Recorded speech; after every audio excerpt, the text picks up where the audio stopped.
Hello, Mustangs. Today we will be learning about How to jazz walk.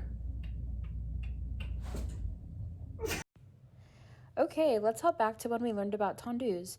Remember that in order to tendu, we must point our toes, turn out our hips, and move our whole foot forward and not just in the direction of our toes.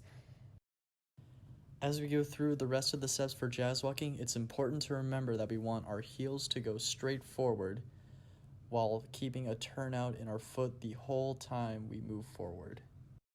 Another quick reminder that we turn out our foot from our hips and not from our toes.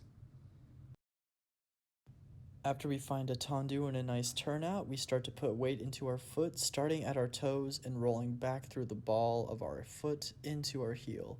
Once your foot is on the ground, start pulling your right foot through, maintaining its turnout to repeat the toe ball heel motion. As our foot passes through, we want to keep our toes as close to the ground as possible. We do this by flexing our foot until our ankle bones are in line and then pointing our foot as we step forward.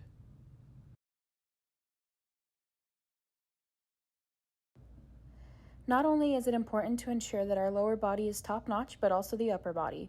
Make sure to keep your torso long and lifted, your chin up, and your shoulders back. Think of performing up to an audience in the stands. Make yourself as tall and elegant as possible.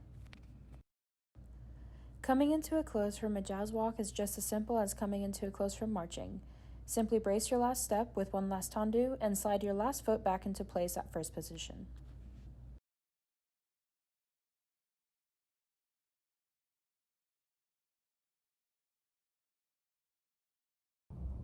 The assignment for this video will be the same as the last couple weeks, 8s and 8s, jazz walking, except this time we're gonna have our hands on our hips, and we're gonna do it at 70 BPM and 85 BPM.